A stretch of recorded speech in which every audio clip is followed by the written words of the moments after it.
Hello students, today we see the next theorem, that is theorem 3. Statement of this theorem is, if sequence Sn is sequence of real numbers and limit superior Sn as n tends to infinity is equal to limit inferior of Sn as n tends to infinity is equal to L, then sequence Sn n is equal to 1 to infinity is convergent, and limit of sequence Sn is equal to L.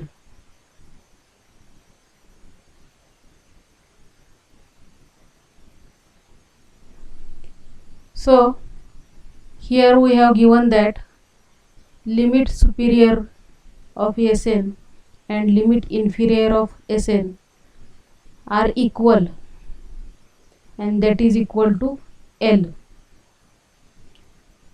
So we have to show that if limit superior is equal to limit inferior, then sequence Sn is convergent sequence and limit of that sequence is equal to L, that is limit of superior and limit inferior. So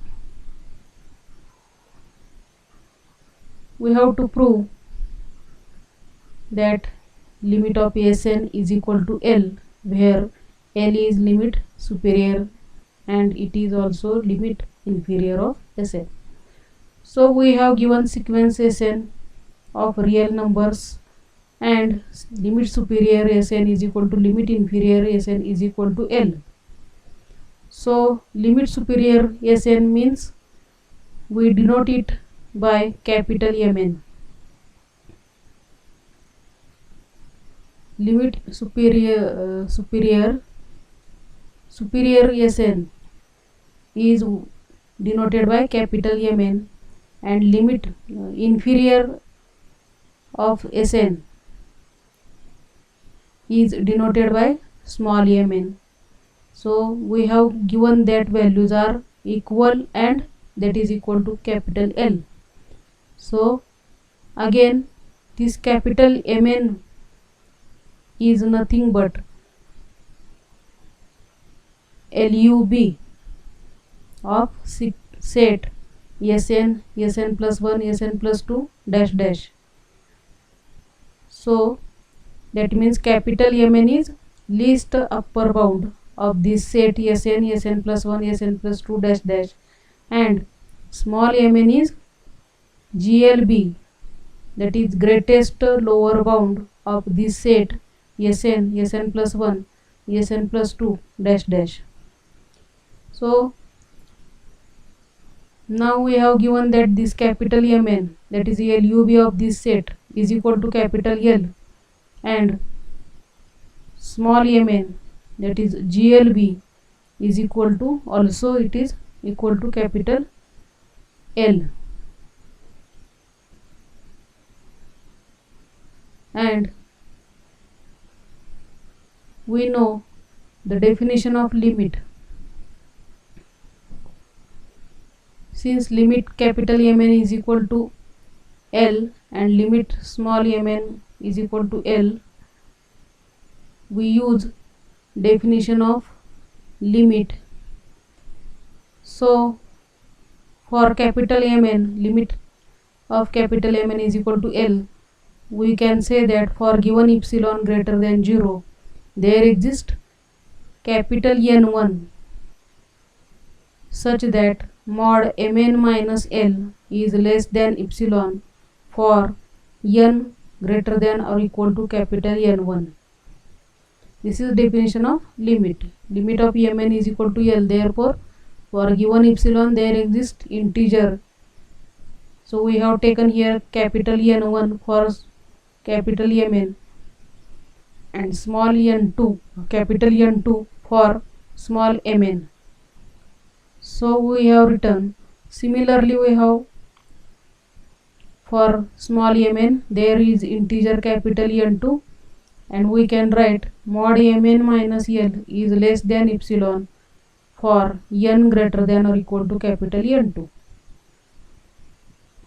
That means mod less than epsilon means minus epsilon is less than, for both we write here.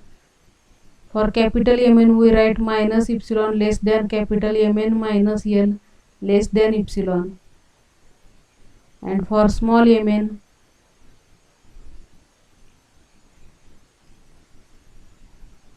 we write minus epsilon is less than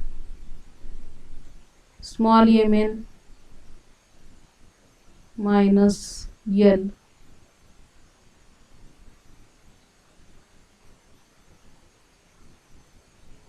and it is less than epsilon. That means L minus epsilon, all these steps we repeat so many times. Therefore from this we write L minus epsilon is less than capital Mn is less than L plus epsilon for n greater than or equal to capital N1, and similarly for small mn we write L minus epsilon is less than small mn is less than L plus epsilon for n greater than or equal to capital N2. Now here we have written that L minus epsilon less than capital Mn less than L plus epsilon, but since capital Mn is supremum, so every term Sn is always less than this capital Mn. Similarly small mn is infimum, therefore every term Sn is always greater than this mn. Therefore if we choose common n, that is maximum value between n1 and n2, then we can write for same n greater than or equal to capital N. So since Mn is least upper bound, so we write here Sn is less than Mn, and since Mn is between L minus epsilon and L plus epsilon, we write for Sn is also greater than L minus epsilon and less than L plus epsilon. That means this is nothing but mod Sn minus L is less than epsilon for n greater than or equal to capital N. This means that limit of Sn as n tends to infinity is equal to capital L. Therefore we have shown that limit of Sn is a finite number. Therefore that means this sequence Sn n is equal to 1 to n 1 to infinity is convergent sequence. So we used here definition of limit for capital Mn and small mn, and we choose capital N, which is maximum number between n1 and n2, and we write the common statement here, that is L minus epsilon is less than Mn is less than L plus epsilon. Now since Mn is least upper bound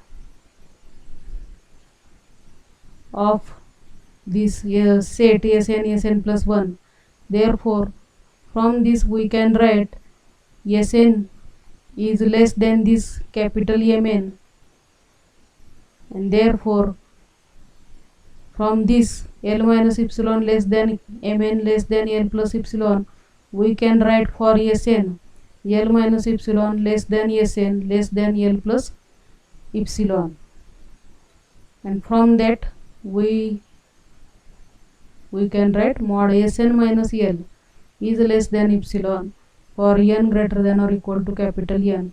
That means this is the definition of limit, and therefore limit of Sn is equal to L. That means sequence is convergent sequence. So we stop here.